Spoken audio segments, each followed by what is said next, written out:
Welcome to new lesson. जैसे हमने YouTube की ऑडियंसेस बनाई और मैंने आपको बताया था कि हम उन्हें रीटारगेट कर सकते हैं, उसी तरीके से एक और सिनेरियो है। मान लीजिए कि ये है मेरी वेबसाइट, ठीक है, और मेरी वेबसाइट पे यूजर्स आते हैं, ठीक है, मेरे वेबसाइट पे यूजर्स आते हैं।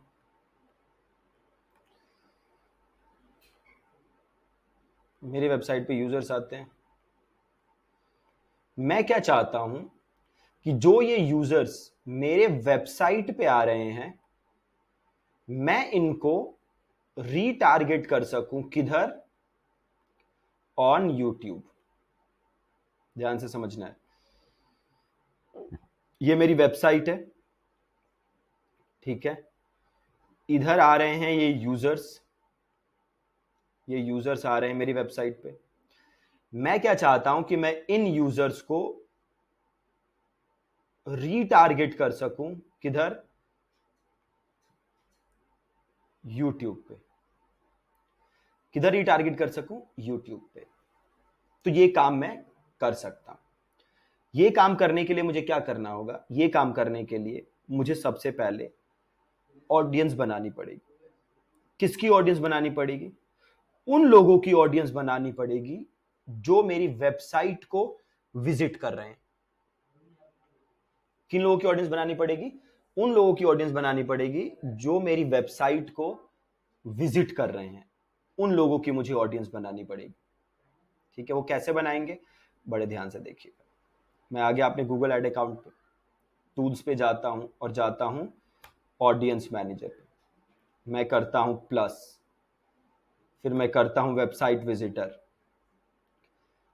अब एक इधर ऑडियंस आ गई, विजिटर ऑफ वेब पेजेस, ठीक है। यहां पे आ गया हमारा web page visit in the past 540 days. इसका मतलब है मेरे वेबसाइट पे किसी भी पेज पे, किसी भी पेज पे पिछले 540 दिन में जो भी आया, उसकी ऑडियंस मैं बना सकूं, ठीक है। सेगमेंट का नाम लिखेंगे विजिटेड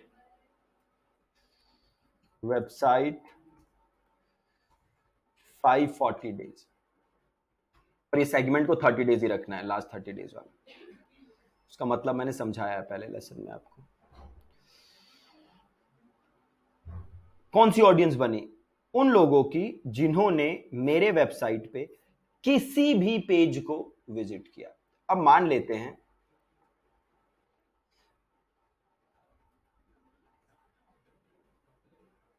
कि मैं क्या चाहता हूं कि जैसे ये मेरी वेबसाइट का एक पेज है प्रैक्टिस एरियाज, एक पेज है ये अटॉर्नीज। तो मैं क्या चाहता हूं कि ये जो प्रैक्टिस एरियाज वाला पेज है, इस पे जो आया उसकी मैं ऑडियंस बनाऊं। क्या चाहता हूं मैं?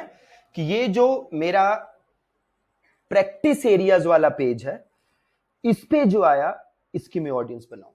सिमिलरली मैं क्या चाहता हूं, ये जो मेरा अटॉर्नीज वाला पेज है, इस पे जो आया उसकी मैं ऑडियंस बनाऊं, राइट। तो देखिए, इस पेज में और इस पेज में दोनों में क्या सिमिलरिटी है? दोनों में मेरा डोमेन नेम है, इसमें भी है digitalseekho.co.in, इसमें भी है digitalseekho.co.in। दोनों में डोमेन नेम है। दोनों में चेंज क्या है? एक में है लिखा है प्रैक्टिस एरियाज, एक में इधर है अटॉर्नीज। डोमेन नेम तो सेम है। तो डोमेन नेम के बाद जो लिखा है, जैसे यहां पे लिखा है प्रैक्टिस एरियाज, इधर लिखा है अटॉर्नीज, इसको हम कहते हैं स्लग। इसको हम क्या बोलते हैं? इसको हम बोलते हैं स्लग, ठीक है। और अगर मुझे उन लोगों की ऑडियंस बनानी है जो मेरे इस प्रैक्टिस एरियाज वाले पेज पे आए, तो मुझे खाली स्लग की आवश्यकता होगी। और यहां पे स्लग क्या है मेरा? Practice areas.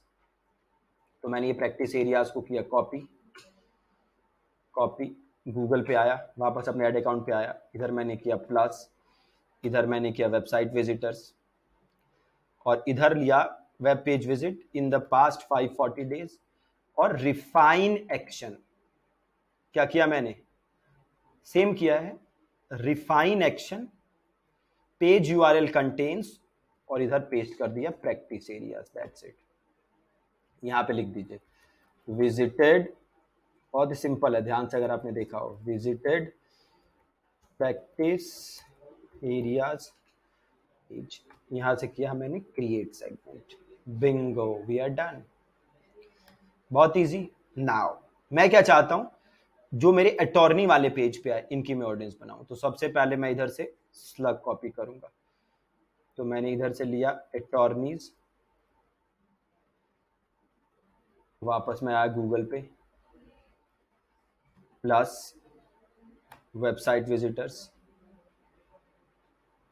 In the past 540 days, refine action contains attorney, यहाँ पे लिख देंगे विजिटेड अटॉर्नीज पेज, किया मैंने क्रिएट सेगमेंट, सिंपल है, बन गई ऑडियंस वेबसाइट वाली। अब इनको मैं रीटारगेट अब जिस पेज की भी आप ऑडियंस बना सकते हैं, आप इसी तरीके से उनकी ऑडियंस क्रिएट कर सकते हैं, बड़ा सिंपल है।